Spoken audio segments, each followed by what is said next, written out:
Hydrocarbon chapter most important chapter है ना। Class 11th में 2 ही चैप्टर है, तो सबसे ज्यादा इंपॉर्टेंट यही है।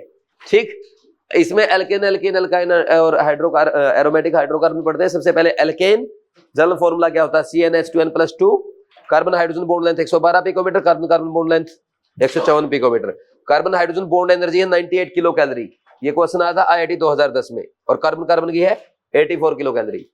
अब कोई भी चैप्टर जब हम पढ़ते हैं उसमें 3 पार्ट करेंगे, method of preparation, physical property और केमिकल प्रॉपर्टी। सबसे पहले मेथड ऑफ प्रिपरेशन, पहला आता है हाइड्रोजनेशन। कोई भी एल्कीन या एल्काइन है, अगर आप उसका कंप्लीट हाइड्रोजनेशन करते हैं in presence of metal, metal को कैसे यूज करेंगे, एज ए कैटालिस्ट, मेटल के सरफेस पे करते हैं हाइड्रोजनेशन। ठीक, तो क्या बन जाएगा, सीधा एल्केन बना देना। ठीक, ये इतना करना है। ये जो प्रोसेस मैंने बताई आपको, एडजॉर्प्शन होगा, पहले एल्कीन और H2 एडजॉर्ब होगी, फिर उनका डिसॉर्प्शन होगा, सीन एडिशन होता है इसमें। तो ये सब याद करने की जरूरत नहीं है, बस आप तो इतना ध्यान रख लो इसमें क्या होता है, सीन एडिशन।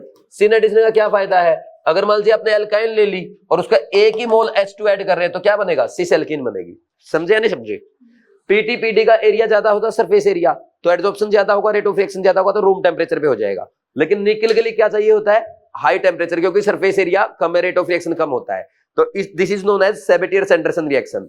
और रेने निकल यूज करते हैं, वो पाउडर्ड फॉर्म में होता है, पाउडर्ड फॉर्म में सरफेस एरिया मैक्सिमम होता है, रेट ऑफ रिएक्शन ज्यादा रहेगा, तो उसमें जरूरत नहीं पड़ेगी हाई टेम्परेचर की। ठीक, ये तीनों कोचिंग के लिए पढ़ा है, इधर सब कोचिंग के लिए है, नीट के लिए नहीं है।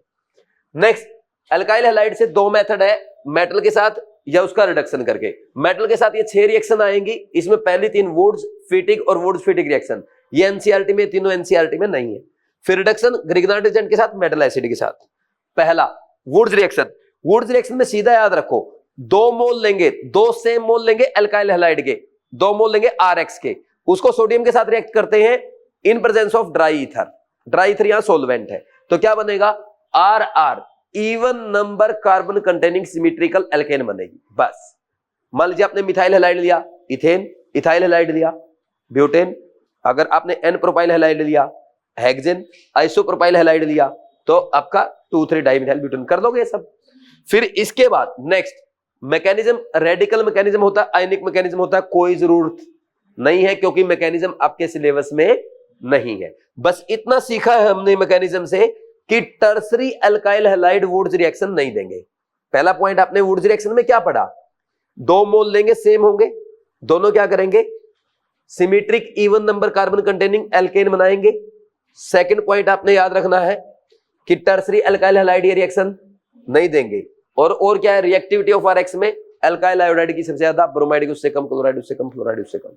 नेक्स्ट क्रॉसवुड्स, क्रॉसवुड्स एनसीईआरटी में नहीं है, लेकिन फिर भी अगर पढ़ना है तो क्रॉसवुड्स में क्या, डिफरेंट एल्काइल हैलाइड लिया, जैसे मिथाइल और इथाइल हैलाइड ले लिया, सोडियम ट्राई ईथर के साथ रिएक्शन कराएंगे तो मिथाइल फ्री रेडिकल भी बनेगा, इथाइल फ्री रेडिकल भी बनेगा। मिथाइल मिथाइल इथेन बनाएंगे, इथाइल इथाइल ब्यूटेन बनाएंगे, ये बने सेल्फ प्रोडक्ट। और मिथाइल और इथाइल रेडिकल प्रोपेन बनाएंगे, ये बना क्रॉस प्रोडक्ट, ये मेजर प्रोडक्ट होता है। लेकिन ये मेथड यूज नहीं किया जाता, क्यों यूज नहीं किया जाता, क्योंकि एल्केन जो उनके बॉइलिंग पॉइंट में डिफरेंस बहुत कम होता है, तो उनको सेपरेट करना मुश्किल हो जाएगा।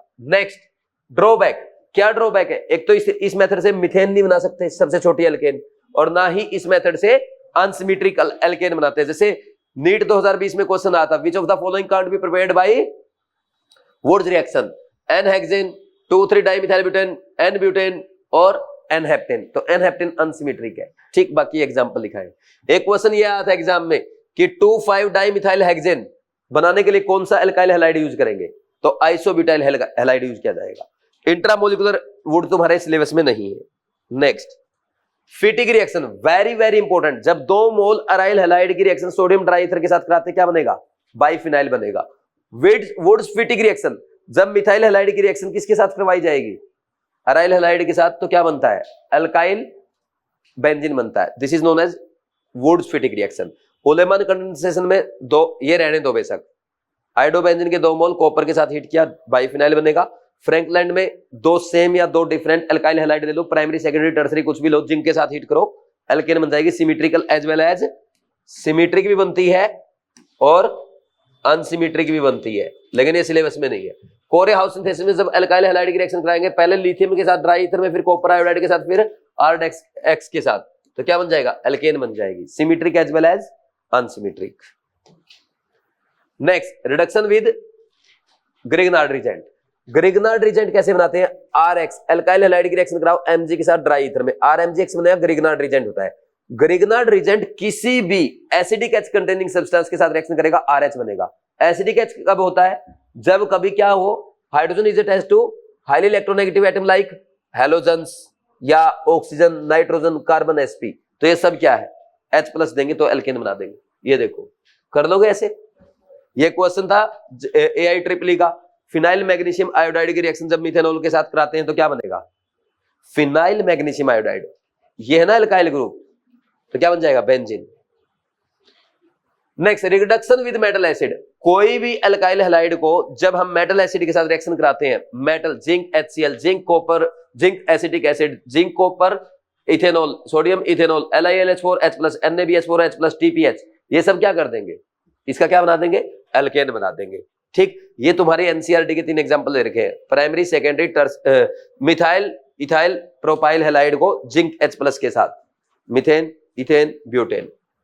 LiLH4 क्या होता है? अब ये इंपॉर्टेंट पार्ट है, ध्यान से सुनना। ये इसको मत देखो, डरो मत, इससे डरो मत, छोड़ो इसको। आप ऐसे समझो, LiAlH4 और NaBH4, ये दोनों कैसे याद करने? LiAlH4 स्ट्रॉन्ग रिड्यूसिंग एजेंट है, जो क्या करेगा? हैलाइड को रिड्यूस करेगा एल्केन में।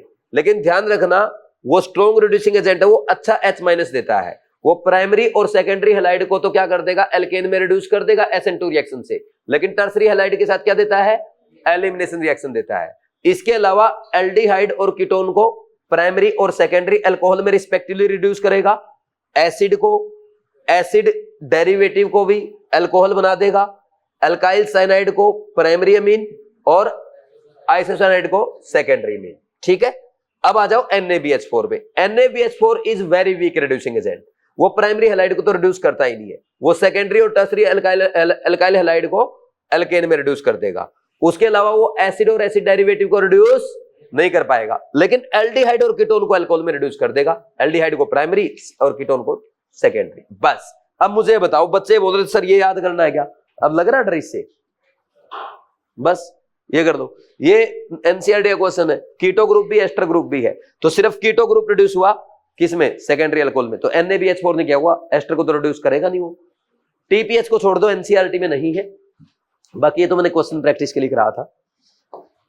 नेक्स्ट है HI रेड फास्फोरस। इसको कोई फंस जाए, सबका एल्केन। बस इसमें एक ही चीज ध्यान रखना, प्राइमरी सेकेंडरी अल्कोहल का तो एल्केन बनाएगा, टर्सरी का क्या बना देता है? एलिमिनेशन करा देता है। ठीक, बस ये ध्यान रखना। बाकी इसको कोई भी टकर गया ना, alkyl halide, alcohol, aldehyde, ketone, acid, acid derivative, amide, कोई भी आ जाए इसके आगे, सब एल्केन। ग्लूकोज फंस गया इसके, ग्लूकोज को सीधा कर दिया, स्ट्रेट चेन N-हेक्सेन बना दिया। ठीक, समझे या नहीं समझे? अब यहां carbonyl substance HI red phosphorus के साथ एल्केन, ZnHg कंसंट्रेटेड HCl के साथ क्लीमेंसन रिडक्शन होता है, नेम रिएक्शन याद करनी है। ठीक, N2H4 hydrogen in alkaline medium, Wolff Kishner reduction है, तो ये दोनों भी क्या करेंगे? एल्डिहाइड कीटोन को एल्केन बनाएंगे। लास्ट, कौन सा रिजेंट यूज नहीं करेंगे इस कन्वर्जन के लिए? ये यूज कर सकते हो सारे। अरे ये तीनों क्या करेंगे? पहले कार्बन सब्सटेंस का एल्केन बनाएंगे, LiAlH4 अल्कोहल बनाएगा, ये यूज नहीं करेंगे। ये बोल रहा है कौन सा यूज करेंगे? इसमें ना अल्कोहल ग्रुप भी, कीटो ग्रुप भी, सिर्फ कीटो ग्रुप का एल्केन बनाना, अल्कोहल को टच नहीं करना है। तो LiAlH4 तो वैसे ही रिड्यूस नहीं होगा। ये तीनों क्या कर सकते हैं? कीटो ग्रुप का एल्केन तो बना सकते हैं, लेकिन अल्कोहल को टच नहीं करना। तो HI एसिड है, HCl भी एसिड है, तो क्या करेंगे? अल्कोहल की बैंड बजा देंगे। तो अल्कोहल को डिस्टर्ब नहीं करना है, तो एक काम करो, अल्कालाइन मीडियम लो, ना कि एसिडिक। तो थर्ड आंसर आ जाएगा, कर लेंगे। Preparation of alkene from carboxylic acid. एक तो सीधा मेथड है HI रेड फास्फोरस के साथ, सीधा क्या कर देगा? जितने कार्बन का कार्बोक्सिलिक एसिड है उतने कार्बन का उसको डायरेक्ट एल्केन बना देगा। दूसरा मेथड आता है डीकार्बोक्सिलेशन। डीकार्बोक्सिलेशन में क्या करते हैं? जब sodium salt of carboxylic acid को सोडा लाइम के साथ हीट करते हैं, तो वन लेस कार्बन कंटेनिंग क्या बन जाता है? एल्केन बन जाता है। This is known as decarboxylation. एक NCERT में लाइन है, अगर कार्बोक्सिलिक एसिड दिया है, उसको सोडा लाइम के साथ ट्रीट कर रहे हो, तो सोडा लाइम NaOH और प्लस कैल्शियम ऑक्साइड 3:1 के रेशियो में लेते हैं, बस ये ध्यान रखना। तो soda COOH carboxylic acid NaOH plus calcium oxide के साथ सीधा CO2 निकल जाएगा, COOH ग्रुप हाइड्रोजन में चला जाएगा, HI रेड फास्फोरस के साथ CH3 में, LiLH4 के साथ CH2OH प्राइमरी अल्कोहल में। नेक्स्ट, कैल्शियम ऑक्साइड क्यों यूज करते हैं? क्योंकि NaOH क्या होता है इसमें, हाइग्रोस्कोपिक, तो ये कैल्शियम ऑक्साइड डिहाइड्रेटिंग एजेंट का काम करता है। बाकी एग्जांपल से यार कर दोगे, जैसे ही सोडा लाइम आए एक कार्बन कम करके एल्केन बना देना, जैसे ही HI रेड फास्फोरस आए सेम नंबर कार्बन के एल्केन बना देना, बस बहुत है यार, क्यों बार बार हटना है? फिर यही क्वेश्चंस यार बार बार, ये मैकेनिज्म किसी काम का नहीं है। बस एक बात ध्यान रखो, डी कार्बोक्सिलेशन में इंटरमीडिएट क्या बनता है, कार्बोनाइल, तो rate of decarboxylation will be directly proportional to stability of carbonyl. अच्छा, एक होता है beta keto acid, beta keto acid क्या होता है, COOH, उसके बगल का अल्फा कार्बन, और फिर उससे नेक्स्ट कार्बन अगर CO ग्रुप है, चाहे एल्डिहाइड है या कीटो ग्रुप है, तो इसको कहते हैं बीटा कीटो एसिड। ये इतना ज्यादा रिएक्टिव होता है, सिंपल हीटिंग करने पे भी इसका डीकार्बोक्सिलेशन हो जाता है। क्यों? क्योंकि आप ऐसे समझो, यहां स्टेबल एनाइन बन रहा है कि नहीं बन रहा, ऐसे याद रखो, resonance stabilise A9.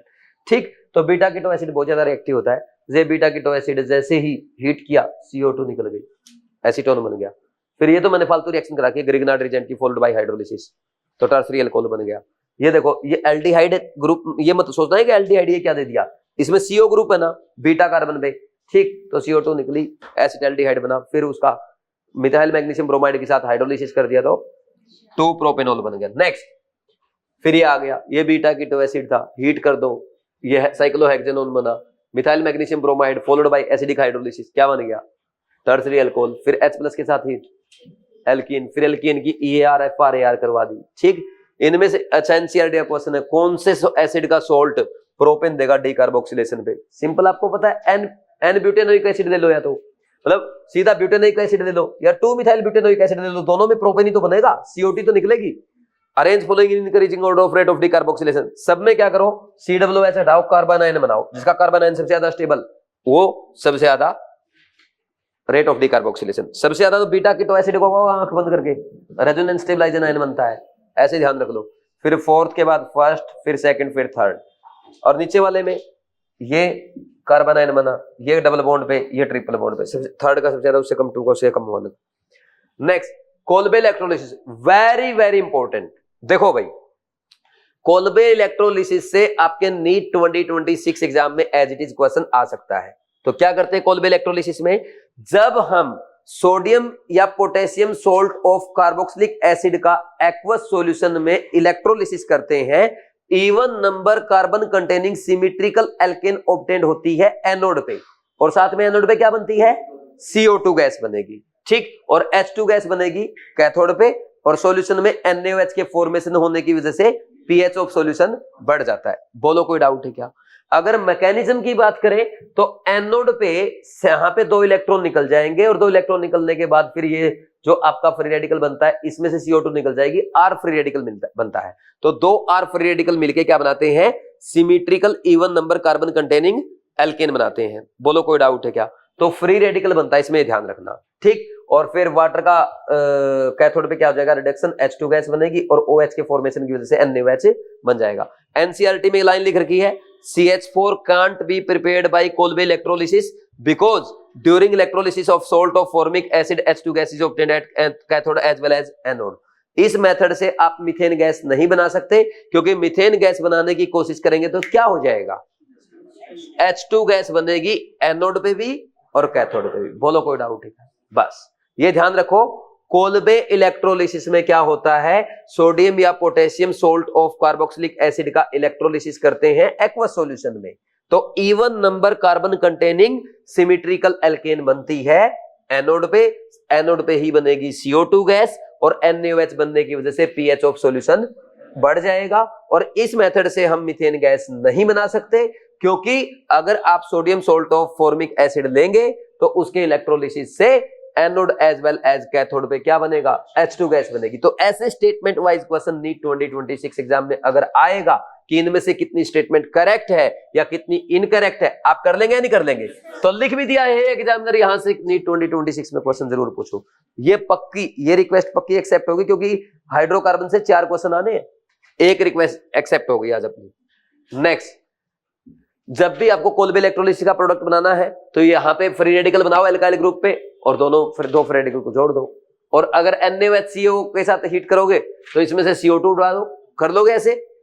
Next lab method Be2C का हाइड्रोलिसिस करोगे, क्या बनेगा, 2 BeOH2S प्लस मीथेन, ये Be2 पे 2 बेरिलियम पे +4 चार्ज, कार्बन पे -4, हाइड्रोलिसिस वाटर का बॉन्ड ब्रेकिंग, H प्लस और OH माइनस में 4 H प्लस इसके साथ जाएंगे, 4 OH इसके साथ जाएंगे, ऐसे रिएक्शन होती है। एल्यूमिनियम कार्बाइड का 4 एल्यूमिनियम हाइड्रोक्साइड देगा +3 मीथेन गैस बनाएगा। Next physical property, physical state कोई नहीं पूछेगा, सोल्युबिलिटी कोई नहीं पूछेगा, इसमें है boiling point important. Boiling point में इतना ध्यान रखो, boiling point is directly proportional to molecular weight and inversely proportional to branching होता है। तो जैसे जैसे मॉलिक्यूलर वेट बढ़ेगा बॉइलिंग पॉइंट बढ़ेगा, और ब्रांचिंग बढ़ेगा तो बॉइलिंग पॉइंट कम होगा। तो मीथेन से ज्यादा इथेन का, इथेन से ज्यादा प्रोपेन का, एन ब्यूटेन और आइसोब्यूटेन में किसका ज्यादा, आइसोब्यूटेन से ज्यादा एन ब्यूटेन का, उससे ज्यादा नियोपेंटेन का, उससे ज्यादा आइसोपेंटेन, सबसे ज्यादा एन पेंटेन। इन तीनों का नीट 2024 में आया था, उससे ज्यादा एन हेक्सेन, सबसे ज्यादा एन हेप्टेन। ये आपके एनसीईआरटी में टेबल दे रखी है, पूरा करा दिया। Next chemical properties, FR-SR reaction देते हैं, ये कंबसन रिएक्शन होगी। कंबसन रिएक्शन आपको बैलेंसिंग मैंने सिखा ही रखा है, कर लोगे। ये मीथेन और ब्यूटेन का कंबसन दे रखा है। कंप्लीट कंबसन में सीधा CO2 और वाटर बना के बैलेंस करना, और इनकम्प्लीट कंबसन जब होगा मीथेन का तो वहां पे कार्बन ब्लैक बनता है, ये ध्यान रखना एनसीईआरटी में। Next very very very important, यहां से मैच द कॉलम आपके एग्जाम में आ सकता है, क्या है, कंट्रोल्ड ऑक्सीडेशन। मीथेन की जब O2 के साथ रिएक्शन करेंगे, कॉपर कैटालिस्ट होता है, मीथेनॉल बनेगा। इंपॉर्टेंट यहां पे ये कंडीशन आपको याद रखनी, जेईई मेंस में पूछी गई थी, 523 केल्विन एंड 100 ATM। और मीथेन की O2 के साथ रिएक्शन करा के फॉर्मेल्डिहाइड और वाटर बनाना, तो कौन से कैटालिस्ट के साथ हीट किया जाता है, मोलिब्डेनम ऑक्साइड MO2O3। और इथेन को जब O2 के साथ हीट करेंगे इन प्रेजेंस ऑफ मैग्नीज एसीटेट, क्या बनेगा, इथेनोइक एसिड। और टर्सरी हाइड्रोजन कंटेनिंग एल्केन को जब आप KMnO4 के साथ ट्रीट करते हैं एसिडिक मीडियम में, क्या बनता है, टर्सरी अल्कोहल बनता है। डायरेक्ट ये एग्जाम में पूछा जाता है, तो एग्जामिनर क्या करेगा, चारों रिएक्शन लिख देगा और इनकी कंडीशन लिख देगा, लिस्ट 2 में मैच द कॉलम करा लेगा, कर लोगे। इसके अलावा एक क्वेश्चन ये है, रिएक्शन विद स्टीम, मीथेन की वाटर के गैस के साथ रिएक्शन कराएंगे तो क्या बनेगा, CO+3H2। कैटालिस्ट यहाँ पे निकिल है, टेम्परेचर 1273 केल्विन होता है। Aromatization very very important, n hexane का एरोमेटाइजेशन करने से बेंजीन बनता है। कैटालिस्ट क्या यूज करेंगे, V2O5 या Cr2O3 या मोलिब्डेनम ऑक्साइड। इंपॉर्टेंट है कंडीशन, टेम्परेचर क्या लेंगे 773 केल्विन और प्रेशर 10 to 20 ATM। और एन हेक्सेन की बजाय एन हेप्टेन ले लिया तो क्या बन जाएगा, टोलिन बन जाएगा। नेक्स्ट आइसोमेराइजेशन आपने पढ़ा था, एन ब्यूटेन का आइसोमेराइजेशन करो, आइसोब्यूटेन बनेगा। एन हेक्सेन से 2 मिथाइल पेंटेन 3 मिथाइल पेंटेन, और इसका कैटालिस्ट एनहाइड्रस AlCl3+HCl लेते हैं। पैरोलिसिस जब करते हैं तो क्या बनता है, अगर हेक्सेन का करेंगे तो हेक्सेन प्लस H2 बन सकता है, ब्यूटिन प्लस इथेन, और प्रोपिन प्लस प्रोपेन, और C12H26 डूडेकिन का क्या बनेगा, डूडेकिन बोलते हैं ना उसको, 12 कार्बन वाले को, हेप्टेन प्लस पेंटेन, और बहुत सारे अदर प्रोडक्ट, जितने ही पॉसिबल, जैसे इसमें देखा ना, ऐसे सारे पॉसिबल प्रोडक्ट बन सकते हैं। ठीक है भाई, देखो भाई एल्केन्स, एल्केन्स में बॉन्ड एंगल आप ये bond angle, bond energy, bond length नहीं करना, ठीक, सीधा बात करो। जनरल मेथड ऑफ प्रिपरेशन कैसे करते हैं, हाइड्रोजनेशन ऑफ एल्काइन से। 2 टाइप से हाइड्रोजनेशन करते हैं एल्काइन का, पहला आता है सिस हाइड्रोजनेशन। सिस हाइड्रोजनेशन करेंगे हाइड्रोजन के साथ on the surface of metal, जैसे निकिल ले लिया, पैलेटिनियम ले लिया, पैलेडियम ले लिया, ठीक, तो ये सिस एल्कीन बनती है। यहां पे आप देख रहे हो जैसे पैलेडियम पैलेडाइज चारकोल यूज किया है, या BaSO4 P2 catalyst poisonous substance use कर रहे हैं। क्यों, क्योंकि जो सिस एल्कीन है ना, वो फर्दर उसका फर्दर हाइड्रोजनेशन हो जाएगा और वो एल्केन बन जाएगी। तो हाइड्रोजनेशन को रोकने के लिए हम क्या करते हैं, पॉइजनस सब्सटेंस की हेल्प से कैटालिटिक एक्टिविटी को कम करते हैं, ताकि वो क्या बने, एल्केन। तो ये लिंडनर कैटालिस्ट, ये रोजनमैन कैटालिस्ट, बस एक बार पढ़ लो, ठीक। बाकी ये मैंने बताया था, ये प्रोसेस होती है एडजॉर्प्शन के बाद डिसॉर्प्शन, इसको छोड़ो। नेक्स्ट बर्च रिडक्शन, इसमें ट्रांस हाइड्रोजनेशन होगा। कैसे, जब नॉन टर्मिनल एल्काइन की रिएक्शन सोडियम लिक्विड NH3 या लिथियम लिक्विड NH3 के साथ या NaNH2 सोडामाइड के साथ कराते हैं तो क्या बनता है, ट्रांस एल्कीन बनती है, ठीक। लेकिन ये रिएक्शन देंगे ओनली नॉन टर्मिनल एल्काइन। क्यों, क्योंकि टर्मिनल एल्काइन में होता है एसिडिक H, और अमोनिया है बेस, वहां हो जाएगी neutralization reaction, acid base reaction. और यहाँ पे आपको ना पॉइजनस सब्सटेंस की जरूरत नहीं पड़ी। क्यों? क्योंकि ट्रांस एल्कीन ऑलरेडी स्टेबल है, फर्दर हाइड्रोजनेशन नहीं होगा। मैकेनिज्म को बिल्कुल छोड़ दो। नेक्स्ट ये क्वेश्चन देखो, 2 ब्यूटाइन है, ये H2PDC कैल्शियम कार्बोनेट के साथ रिएक्शन करेगा, लिंडलार कैटलिस्ट, और ये बर्थ रिडक्शन। तो ए बनेगा क्या? सिस ब्यूटोइन, और ये बनेगा ट्रांस। तो ए और बी क्या है? ज्योमेट्रिकल आइसोमर है। Which of the following is used to distinguish between 1 butane and 2 butane? NaNH2 sodamide, इसके साथ न्यूट्रलाइजिंग रिएक्शन देगा और इसको ट्रांस 2 एल्कीन बना देगा। तीसरा, विच of the following give neutralising reaction with sodamide? Sodamide is base जिसके पास एसिडिक एच है। किसके पास है? बेंजीन, इथेन, इथाइन या इथाइन? इथाइन। और अगर आपको टर्मिनल या नॉन टर्मिनल किसी भी एल्काइन को ट्रांस एल्कीन बनाना है तो सोडियम इथेनॉल के साथ रिड्यूस करा दो, ये फालतू एक्स्ट्रा है। नेक्स्ट, प्रॉपर्टीज, फिजिकल प्रॉपर्टी में तो कुछ है नहीं। केमिकल में ER, FR, AR, allylic benzylic substitution GOC2 में पढ़ा था। ऑक्सीडेशन पॉलीमराइजेशन का सिलेबस में है नहीं, आइसोमराइजेशन GOC2 में पढ़ चुके हो। ऑक्सीडेशन में 4 रिएक्शन आती है, combustion, ozonolysis, catalytic oxidation, hydroxylation. Combustion तो आपको पता ही है, फॉर्मूला लिखो, CnH2n+O2 is converting into CO2 plus water. Balance कर दो, सबसे पहले कार्बन बैलेंस किए NCO2, फिर हाइड्रोजन, इधर 2n है तो उधर NH2 आ जाएगा, और कितना हो गया oxygen atom right side 3n, तो 3n/2 आ जाएगा। नहीं। Next, ozonolysis. ओजोनोलिसिस में ना O3Zn H2O दिया मिलेगा आपको, या सीधा लिखा मिलेगा ओजोनोलिसिस। तो क्या करना, एल्कीन का बॉन्ड बीच में से तोड़ना, डबल बॉन्ड को, इधर वाले कार्बन में भी ऑक्सीजन, इधर वाले में भी ऑक्सीजन, बस ये बनाना होता है। कर लोगे या नहीं कर लोगे? जैसे इथीन से बन गया 2 फॉर्मल्डिहाइड, प्रोपिन से बन गया 1 एसिटाल्डिहाइड 1 फॉर्मल्डिहाइड, और 2 ब्यूटीन से दोनों एसिटाल्डिहाइड, और इससे एसीटोन, और बना लोगे ना ऐसे। फिर ये देखो, ये इस तरफ एसीटोन, इस तरफ भी एसीटोन, ये क्या है? साइक्लिक था, ये टूटेगा तो ये CHO फर्स्ट और लास्ट कार्बन पे। बेंजीन से बनेगा 3 मोल ग्लाइऑक्सल के, और टोलिन से बनता है 2 मोल ग्लाइऑक्सल और 1 पायरुवेल्डिहाइड। नेक्स्ट, अब ये क्वेश्चन मैंने उल्टा करा रखा है, ये पूछ रखा है कि कौन सा कंपाउंड ओजोनलिसिस करने पे ये प्रोडक्ट देगा। तो एक काम करो, ऐसे लिख लो, जैसे ओनली एसिटाल्डिहाइड, दोनों एसिटाल्डिहाइड के मोल बने ना, तो इनके बीच में से ऑक्सीजन हटा दो और दोनों को ऐसे जोड़ दो, तो यही तो रिएक्टेंट रहा होगा।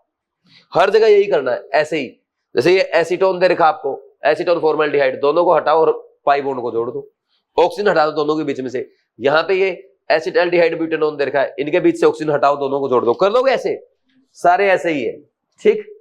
अब जब एल्काइन का ओजोनलिसिस करते हैं, डबल बॉन्ड तोड़ना, ट्रिपल बॉन्ड मत तोड़ना, 2 बॉन्ड तोड़ना, इस पे भी ऑक्सीजन, इस पे भी ऑक्सीजन, ये बन गया पायरुवेल्डिहाइड।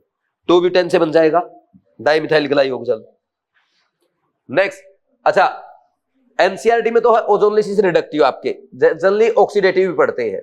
तो ओजोनलिसिस, यहाँ पे जिंक जो है ना, वो क्या करता है, ओजोन की एक्स्ट्रा ऑक्सीजन को निकाल लेता है, इसलिए यहाँ पे एल्डिहाइड और कीटोन तो बनते हैं, फर्दर ऑक्सीडेशन नहीं होता। लेकिन अगर जिंक प्रेजेंट ना हो तो वो एल्डिहाइड कीटोन को भी फर्दर ऑक्सीडाइज कर देगा। कैसे? अगर जिंक नहीं है, O3H2O2 दिया है, तो प्रोडक्ट जो बनेंगे ना, एक बात ध्यान रखो, जो रिडक्टिव ओजोनलिसिस का प्रोडक्ट बना है, अगर उसके अकॉर्डिंग कीटोन बन रहा था तो कीटोन को मत छेड़ना, कीटोन का फर्दर ऑक्सीडेशन नहीं होगा। अगर एल्डिहाइड बन रहा है तो एल्डिहाइड का एसिड बना दो, फॉर्मल्डिहाइड बन रहा है उसका CO2 और वाटर, बस ये याद रखना है।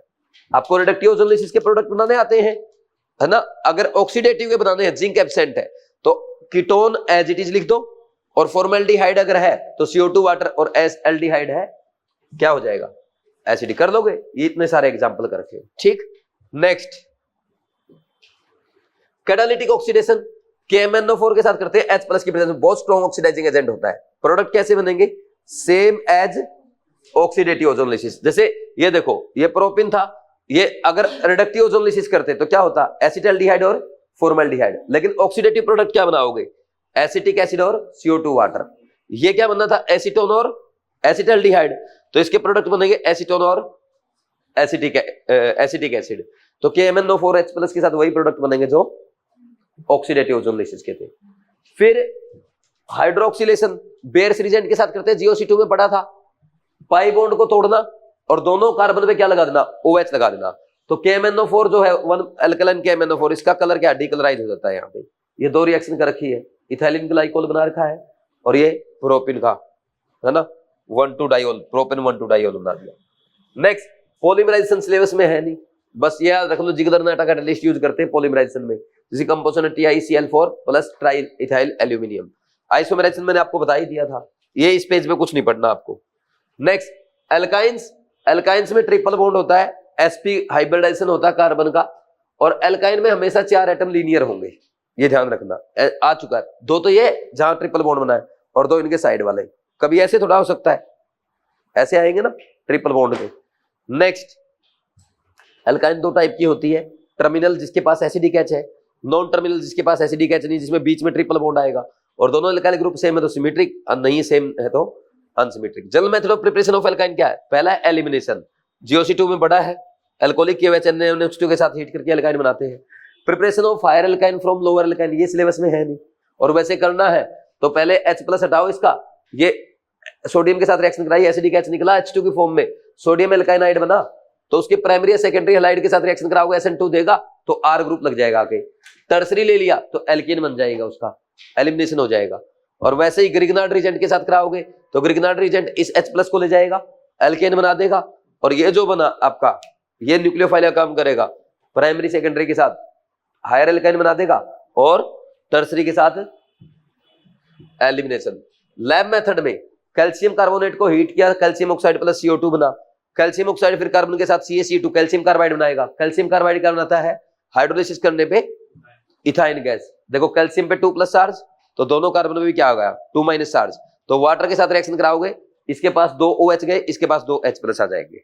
ऐसे ही मैग्नीशियम कार्बाइड Mg2C3, इसमें +4, टोटल इसमें -4, तो 3 कार्बन में -4 है तो 4 H+ उसके साथ जाएंगे, प्रोपाइन बन जाएगा। कर लोगे? नेक्स्ट, केमिकल प्रॉपर्टी, इसमें कुछ नहीं है, एसिडिक H इनके पास होता है, सोडियम के साथ रिएक्शन करोगे तो H2 गैस निकलेगी मेटल के साथ एसिडिक H से, sodamide acid base neutralization reaction करेगा, ग्रिग्नार्ड रिजेंट एल्केन बना देगा ग्रिग्नार्ड रिजेंट का, और ये एल्केन से ज्यादा एल्केन से ज्यादा एल्काइन एसिडिक होता है। नॉन टर्मिनल एल्काइन के पास एसिडिक H होता नहीं है, टर्मिनल एल्काइन के पास होता है, और इथाइन के पास तो 2 H है। बोलो कोई डाउट है? ये एसिडिक स्ट्रेंथ के ऑर्डर NCERT में EAR GOC2 में पड़ी थी। ऑक्सीडेशन कंबशन का तो भाई रिएक्शन लिखनी आनी चाहिए, कोई काम का नहीं है। ओजोनलिसिस में मैंने आपको बता, 2 बॉन्ड तोड़ो और क्या बना दो, दोनों कार्बन पे ऑक्सीजन लगा दो। Cyclic aromatisation very very important, 3 मोल लेना इथाइन के, रेड हॉट आयरन ट्यूब में रखना 873 केल्विन में, क्या बन जाएगा? बेंजीन। और 2 मोल इथाइन के, 1 मोल प्रोपाइन का लेंगे तो Tollens. Next, test of alkyne, 2 simple test है, बस सुन लो। टेस्ट ऑफ एल्काइन में क्या होता है? सबसे पहले करते हैं टोलेंस रिजेंट के साथ, NH4OH प्लस AgNO3 के साथ, अमोनियकल सिल्वर नाइट्रेट होता है। टर्मिनल एल्काइन के साथ वो बनाता है white PPT, silver grey PPT, लेकिन नॉन टर्मिनल एल्काइन के साथ रिएक्शन नहीं देगा, तो इसलिए टोलेंस रिजेंट को आप यूज करते हो to distinguish terminal and non terminal alkyne, और सेपरेट करने के लिए भी यूज करते हैं। जैसे 1 ब्यूटेन प्लस 2 ब्यूटेन का मिक्सर दिया, टोलेंस रिजेंट उसमें डाल दो, तो 1 ब्यूटेन तो इसके साथ व्हाइट ये सिल्वर ग्रे PPT बना लेगा ना, इस ग्रे PPT को अलग कर लो, अलग करने के बाद सारा टर्मिनल एल्काइन इसमें आ गया। अब कंसंट्रेटेड HCl डाल दो, तो कंसंट्रेटेड HCl जो Ag के साथ PPT बनी है ना, तो वो तो AgCl नीचे व्हाइट PPT बना लेगा, और बाकी कंटेनर में क्या रह जाएगा? एल्काइन, टर्मिनल एल्काइन, और नॉन टर्मिनल इसमें रह गई थी। ठीक, अमोनियकल क्यूप्रस क्लोराइड, ये पढ़ लेना एक बार, NH4OH प्लस Cu2Cl2 होता है, ये टर्मिनल एल्काइन के साथ रेड PPT बनाता है, लेकिन नॉन टर्मिनल के साथ नहीं बनाएगा। कि इनमें से किसको डिस्टिंग्विश 1 ब्यूटेन 2 ब्यूटेन को डिस्टिंग्विश करने के लिए यूज किया जाता है? Br2 water bears regent HCl, ये तो ये रिएक्ट करेंगे ना दोनों एल्काइन के साथ, लेकिन टोलेंस रिजेंट इसके साथ सिल्वर ग्रे PPT देगा और इसके साथ नहीं देगा। ये इनमें से टोलेंस रिजेंट किसके साथ रिएक्ट नहीं करेगा? नॉन टर्मिनल एल्काइन 2 ब्यूटेन के साथ।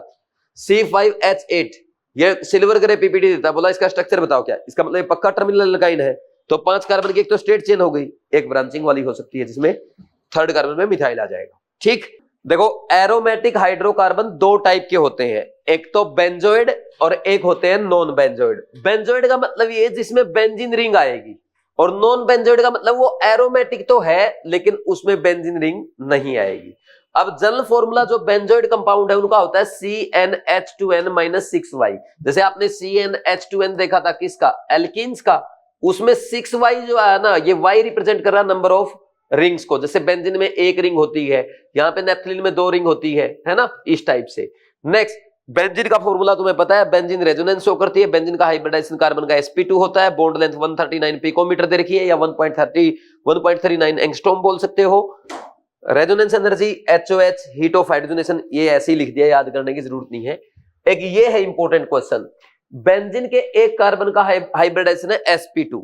sp2 हाइब्रिडाइजेशन का मतलब हुआ उसके पास 3 sp2 हाइब्रिड ऑर्बिटल है, तो 6 बेंजीन में 6 कार्बन है, तो 6 के पास 18 sp2 हाइब्रिड ऑर्बिटल होंगे। जेईई मेंस में आ चुका, नीट में आ सकता है। Next, physical property of benzene किसी काम की नहीं है, बेंजीन कलरलेस ऑर्डरलेस होता है। Generally aromatic hydrocarbon colourless odourless ही होते हैं। अगर कोई सॉलिड है तो उसका ऑर्डर हो सकता है, जैसे नेफ्थलीन की स्मेल आती है, नेफ्थलीन बोल का हम देखते हैं। बॉइलिंग पॉइंट बेंजीन का 80 डिग्री सेल्सियस है, ये नॉन पोलर सॉल्वेंट में यूज होता है। तो इस पेज पे जो इंपॉर्टेंट पॉइंट था वो ये है, बेंजीन में 18 sp2 हाइब्रिड ऑर्बिटल होते हैं। Next, general method of preparation. भाई बेंजीन को हम किस किस से बना सकते हैं? जब भी मैं आपको कोई भी मेथड ऑफ प्रिपरेशन सिखाता हूं, किसी भी चैप्टर की रिएक्शन पढ़ाता हूं, तो आपको ऐसे सीखनी चाहिए कि अगर हम कोई कंपाउंड बना रहे हैं, पहले चैप्टर से कैसे बना सकते हैं। जैसे पहला चैप्टर हमने पढ़ा एल्केन, एल्केन से, एल्कीन से, एल्काइन से, एरोमेटिक हाइड्रोकार्बन से, देन एल्काइल हैलाइड पढ़ेंगे, अल्कोहल से, एल्डिहाइड कीटोन, एसिड से, अमाइन से। तो ये सीक्वेंस फॉलो करो, और देखो यही सीक्वेंस मैंने यहां पे लिखा है। तो सबसे पहला चैप्टर हम पढ़ते हैं एल्केन्स। क्या हम एल्केन से बेंजीन बना सकते हैं? बिल्कुल बना सकते हैं। एन हेक्सेन को जब आप V2O5 Cr2O3 या मोलिब्डेनम कैटालिस्ट के प्रेजेंस में 773 केल्विन 1020 में रखेंगे ATM पे, तो बेंजीन बन जाएगा। एल्कीन से हमने कभी बेंजीन बनाना नहीं सीखा, लेकिन एल्काइन से बना सकते हैं। 3 मोल लो इथाइन के, उसको रेड हॉट आयरन ट्यूब में रख दो, 873 केल्विन पे बेंजीन बन जाएगा। ये हो गया। नेक्स्ट चैप्टर आपका आता है alkyl hello alkene and hello Erin. उसमें अगर क्लोरोबेंजीन दे दिया जाए, वो H2 रेनिन निकल के साथ बेंजीन बनाएगा। ये कोई खास इंपॉर्टेंट रिएक्शन नहीं है। अगर कोई हेलो बेंजीन दे दिया, वैसे ही क्लोरो ब्रोमो बेंजीन, उसको Mg ड्राई ईथर के साथ रिएक्शन करा के ग्रिग्नार्ड रिजेंट बना लो। आपको पता है ग्रिग्नार्ड रिजेंट की किसी भी एसिडिक एच कंटेनिंग सब्सटेंस के साथ रिएक्शन करा दो, क्या बन जाएगा? बेंजीन बन जाएगा। ये RH हो जाता है। फिनोल, वेरी वेरी इंपॉर्टेंट, ये एनसीईआरटी की रिएक्शन है। फिनोल की जब भी जिंक डस्ट के साथ हीट करते हैं, तो जिंक की एक प्रॉपर्टी है, वो रिड्यूसिंग प्रॉपर्टी है। तो जिंक क्या करेगा? ऑक्सीजन को रिमूव कर लेगा फिनोल से, तो ZNO निकल गया, तो ये बन जाएगा आपका बेंजीन। नेक्स्ट चैप्टर हम पढ़ते हैं एल्डिहाइड कीटोन, बेंजल्डिहाइड या एसिटोफिनोन वगैरह से आप डायरेक्ट बेंजीन नहीं बना सकते। तो इसमें हम क्या करते हैं, नेक्स्ट चैप्टर पे चले जाते हैं एसिड पे। बेंजोइक एसिड लो, उसका सोल्ट बनाओ, सोडियम बेंजोएट। सोडियम बेंजोएट का डीकार्बोक्सिलेशन कर दो, सोडा लाइम के साथ CO2 निकल जाएगा, बेंजीन बन जाएगा। बेंजीन सल्फोनिक एसिड है, H2O HCl के साथ बॉयल करने में क्या बनाता है? बेंजीन बनाता है। ये रिएक्शन थोड़ी सी याद कर लेना, जब भी SO3H आएगा ना बेंजीन पे, उसको HCl के साथ वाटर डाल के बॉयल कर दो, तो सीधा वहां पे SO3H हट जाएगा और H आ जाएगा। ये ध्यान रख लो ऐसे। नेक्स्ट, वेरी वेरी इंपॉर्टेंट, ये क्लास 12th की रिएक्शन है। एनिलीन को अगर हम NaNO2HCl के साथ ट्रीट करेंगे 0 से 5 डिग्री सेल्सियस पे, तो क्या बनेगा? बेंजीन डायजोनियम क्लोराइड बनता है। और बेंजीन डायजोनियम क्लोराइड को H3PO2 के साथ हीट कर दो या इथेनॉल के साथ हीट कर दो, तो डायरेक्ट क्या बन जाएगा? बेंजीन बन जाएगा। और H3PO2 का बनता है H3PO3, खुद ऑक्सीडाइज हो जाएगा। ये बेंजीन डायजोनियम क्लोराइड को रिड्यूस कर रहा है बेंजीन में, और H3PO2 खुद ऑक्सीडाइज हो जाता है H3PO3 में, यानी फास्फोरस +1 से +3 ऑक्सीडेशन स्टेट में चला जाएगा। और इथेनॉल ऑक्सीडाइज हो जाता है एसिड एल्डिहाइड में। लेकिन सर आपने लिखा नहीं, लिखने की जरूरत नहीं है, क्योंकि मैं आपको अमाइंस में फिर से पढ़ाऊंगा और वहां अच्छे से याद कराऊंगा। Next, chemical properties. ESR GOC2 में पढ़ी है, हैलोजिनेशन भी GOC2 में पढ़ी थी। दोबारा इसलिए लिखवा दिया क्योंकि एनसीईआरटी में है सब कुछ, और रिवाइज हो जाएगा आपको। देखो बेंजीन की Cl2 के साथ रिएक्शन कराओ, एनहाइड्रस AlCl3 या FeCl3, सीधा करा रहे तो कोई दिक्कत नहीं, क्लोरोबेंजीन बनेगा। लेकिन कभी ये ऐसे यहां पे लिख के दे दे 6Cl2 है या XS लिख के दे दे, तो आप बेंजीन के सारे हाइड्रोजन हटा के वहां पे क्लोरीन लगा दोगे और हेक्सा क्लोरोबेंजीन बन जाएगा। इसका फॉर्मूला होता है C6Cl6, इसमें कोई हाइड्रोजन नहीं है। लेकिन Cl2HNO के साथ रिएक्शन कराओ, यहाँ पे Cl2XS में लिया जाता है, फ्री रेडिकल एडिशन रिएक्शन हो जाएगी और ये बन जाएगा बेंजीन हेक्साक्लोराइड। इसको BHC, गेमेक्सिन, लिंडेन या 666 भी कहते हैं। ठीक, ये रिएक्शन पहले भी हो चुकी है। हाइड्रोजनेशन सीधा क्या बन जाएगा? साइक्लोहेक्सेन बन जाएगा। रिडक्शन वाली ये दोनों रिएक्शन इंपॉर्टेंट नहीं, इसको बिल्कुल स्किप कर सकते हो। Next, oxidation. कंबसन सीधा बैलेंसिंग है। कार्बन बेंजीन का 1 मोल 15/2 O2 मॉलिक्यूल के साथ रिएक्शन करके 6CO2 + 3H2 बनाएगा। बैलेंसिंग पहले ही सिखा चुका हूं।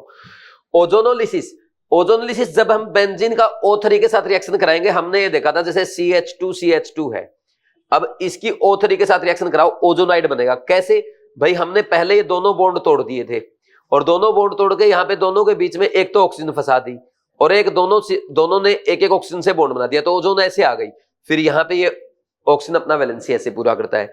अब यही तो तीन, यहां देखो, एक इथीन ये है, एक इथीन ये है, एक इथीन ये, यानी 3 पाई बॉन्ड है। तो 3 पाई बॉन्ड है तो 3 ओजोन ऐड हुई। यहाँ पे कितने मॉलिक्यूल ऐड हुए? 3 ओजोन ऑक्सीजन के मॉलिक्यूल ऐड हो रहे हैं। तो एक ओजोनाइड ये बन गया, एक ओजोनाइड ये बन गया और एक ओजोनाइड ये बन गया। यहीं से तो गया है ये, ठीक। तो ऐसे ट्राई ओजोनाइड प्रोडक्ट जो बन रहा है ये बताता है कि बेंजीन में 3 पाई बॉन्ड है। आप ऐसा C6H6 मैंने लिख के दे दिया, कौन बोलेगा इसमें 3 पाई बॉन्ड है? ये तो कुछ भी हो सकता है, और ट्रिपल बॉन्ड भी हो सकते हैं, मल्टीपल बॉन्ड्स भी हो सकते हैं। तो बेंजीन में 3 पाई बॉन्ड थे, ये बात प्रूव की थी ओजोन ने, क्योंकि ये ओजोनाइड प्रोडक्ट बनाता है। फिर जिंक के साथ वाटर की प्रेजेंस में रिएक्शन कराओ, 3 मोल ग्लाइकोसिल बन जाएगा। तो एनसीईआरटी में लिखा हुआ है। और बेंजीन सिर्फ एक ही मोनोक्लोरो प्रोडक्ट देता है, जिससे पता चलता है कि बेंजीन का पूरा मॉलिक्यूल सिमेट्रिक है, 6 के 6 कार्बन एक जैसे हैं और वो 6 कार्बन 6 सेम हाइड्रोजन से 6 आइडेंटिकल हाइड्रोजन से जुड़े हुए हैं। नेक्स्ट, कैटालिटिक ऑक्सीडेशन तुम्हारे सिलेबस में नहीं है, फिर भी अगर याद करना चाहो ज्यादा से ज्यादा ये वाला पढ़ लो, है ना, कि बेंजीन को जब V2O5 के साथ 350 डिग्री सेल्सियस पे हीट करते तो फिनोल बनता है, 450 पे ये मैलिक एनहाइड्राइड बन जाता है, कोई इंपॉर्टेंट नहीं है। ऊपर वाला अगर देखना चाहो देख लो, बाकी पढ़ लिया एक बार काफी है, रटने की जरूरत नहीं है, ठीक। 350 डिग्री सेल्सियस पे फिनोल बनेगा, 450 डिग्री सेल्सियस पे मैलिक एनहाइड्राइड बनेगा। टोलिन, टोलिन के जनरल मेथड ऑफ प्रिपरेशन, सबसे पहला चैप्टर हम पढ़ते हैं एल्केन। एल्केन से बना सकते हैं एन हेप्टेन से, V2O5 Cr2 3 molybdenum oxide 773 kelvin 10 से 20 ATM।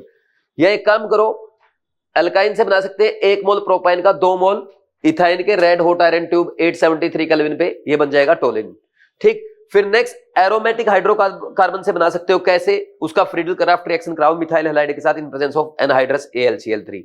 Chlorobenzene plus methyl chloride ले लो, सोडियम ट्राईथर के साथ वुड्स-फिटिक रिएक्शन हो जाएगी, पहले पढ़ चुके हैं। और यहाँ पे अगर ये हेलो बेंजीन दे रखा और उसके मिथाइल भी लगा है, तो उसकी मैग्नीशियम ट्राईथर के साथ रिएक्शन कराओ तो पहले ग्रिग्नार्ड रिएजेंट बन जाएगा उसकी एसिडिक H के साथ, फिर आपका वो ग्रिग्नार्ड रिएजेंट तो बेंजीन में कन्वर्ट हो जाएगा और मिथाइल लगा ही था। या आप ऐसा हेलोजन ले लो, जैसे ये ले लिया आपने, क्लोरीन है बेंजीन के लगा और एक मिथाइल लगा, कहीं भी लगा, ऑर्थो मेटा पैरा, उससे फर्क नहीं पड़ता, बस H2 रेनी निकल के आया, Cl की जगह पे H लगाएगा। ये इतना इंपॉर्टेंट भी नहीं है, नीचे वाले दोनों ये इंपॉर्टेंट है। अगर फिनोल के मिथाइल लगा है, ऑर्थो मेटा पैरा कहीं पे भी, तो जिंक डस्ट के साथ हीट कर दो तो ऑक्सीजन निकल जाएगा, ये ऑक्सीजन निकलते ही ये बेंजीन बन जाएगा और मिथाइल लगा टोलिन बन गया। बेंजल्डिहाइड, बेंजल्डिहाइड को HI रेड फास्फोरस के साथ रिएक्शन नहीं कराएंगे, क्योंकि वो पूरे ही मॉलिक्यूल को रिड्यूस कर देगा, बेंजीन के पाई बॉन्ड को भी रिड्यूस कर देगा, इसलिए रिएक्शन कराते हैं ZnHg कंसंट्रेटेड HCl के साथ। ये क्लीमेंसन रिडक्शन होता है, या वोल्फ किसमें रिडक्शन कराते हैं? Hydrogen in alkaline medium. तो क्या हो जाएगा? CHO का CH3, तो कुछ भी बन जाएगा ना, इसको भी रिड्यूस कर देगा, मिथाइल साइक्लोहेक्सेन इस टाइप के बना दे। हाँ, अगर आप बेंजोइक एसिड लेते हैं, बेंजोइक एसिड में कहीं भी मिथाइल लगा है, तो सबसे पहले उसका ना बेंजोइक एसिड का सोल्ट बना लो। ये बना दिया, सोडियम सोल्ट बनाया, उसका सोडा लाइम के साथ हीट कर दो, CO2 निकल जाएगा, फिर से टोलिन बन जाएगा, क्योंकि ये गायब हुआ, यहां से टोलिन बच जाएगा।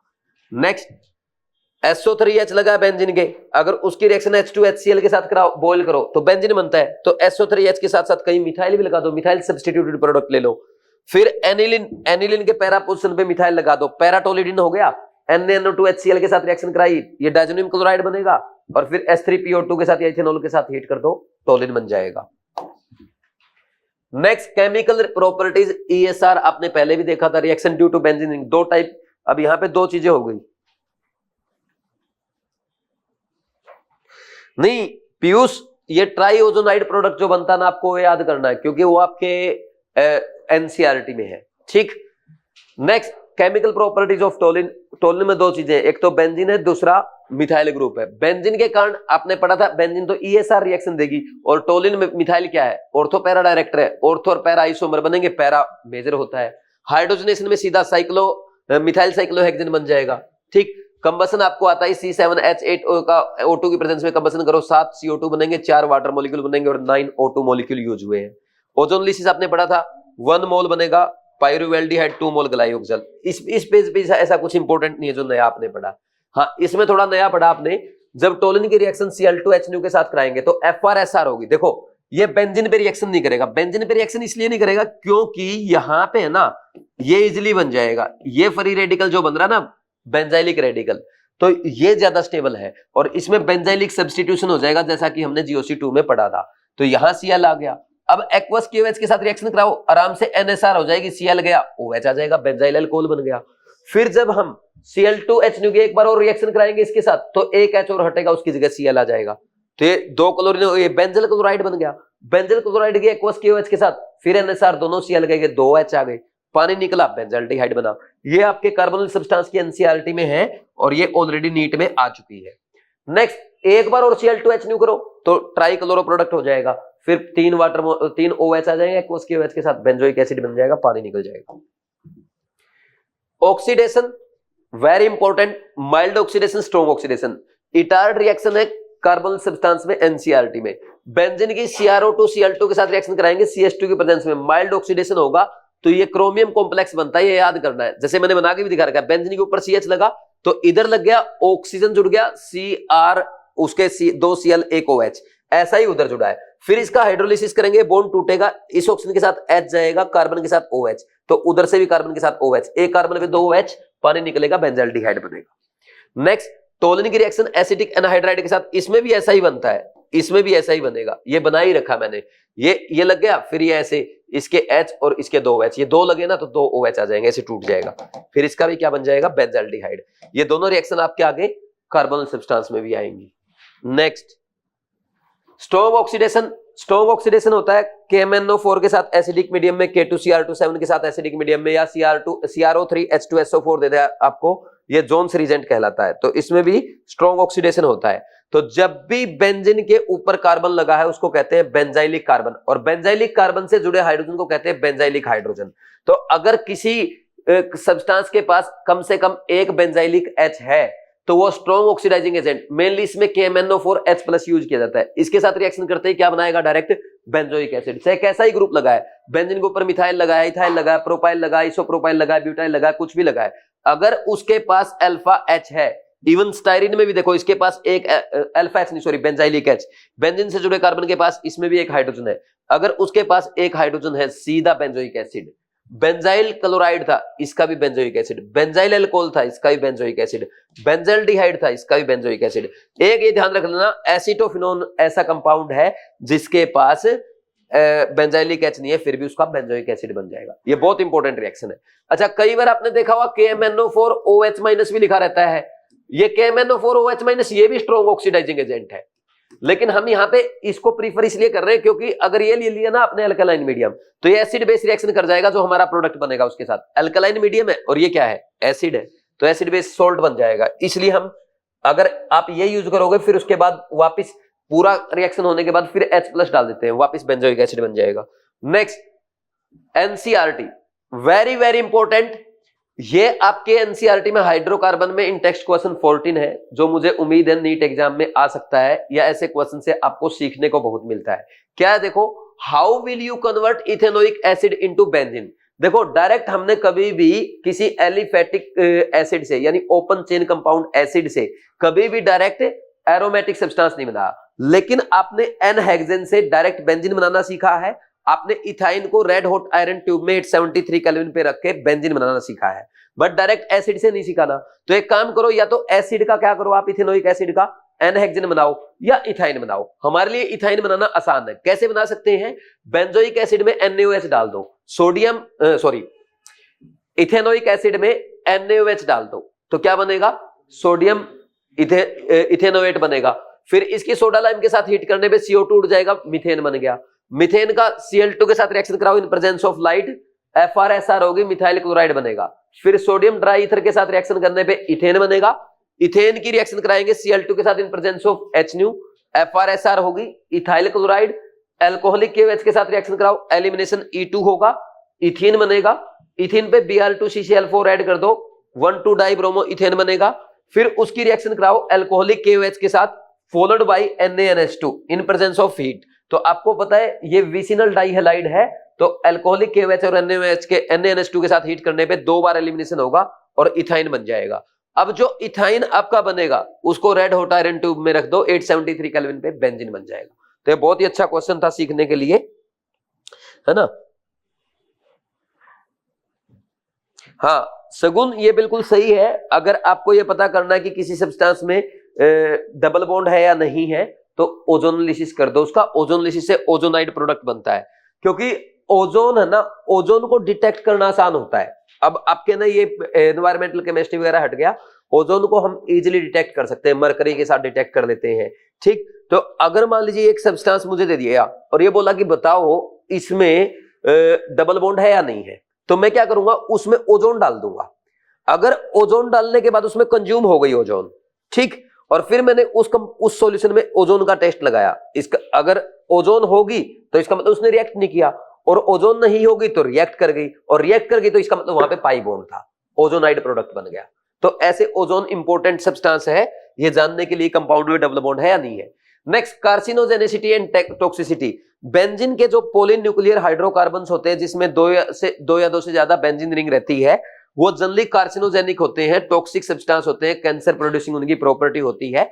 जनरली बनते कैसे हैं, टोबैको, कोल, पेट्रोलियम के इनकम्प्लीट कंबशन से। जब ये हमारी बॉडी में जाते हैं डीएनए के स्ट्रक्चर को डैमेज कर देते हैं, जिसके कारण कैंसर हो जाती है। तो ये पॉलीन्यूक्लियर सब्सटेंस के कुछ एग्जांपल आपके सामने है जो एनसीईआरटी में लिखे हुए हैं। ये एग्जांपल आपको रटने नहीं है, एक बार है ना इनका स्ट्रक्चर देख लो, बना के देख लो, एग्जाम से पहले मार्च अप्रैल में एक बार और देख जाना, रटो मत, आज तक एग्जाम में नहीं आया है। अगर आएगा तो बिना रटा हुआ देखते ही समझ में आ जाएगा, और रट के जाओगे तो एग्जाम में नहीं आया तो रट के परेशान रहोगे, और आ गया तो रटवा भूल भी जाओगे। तो बेटर है बस एक बार पढ़ के चले जाओ, ठीक। कोई रूल रेगुलेशन अपने नहीं आई यूपीएससी के नेम के, बस पढ़ना है, ठीक, रटना है।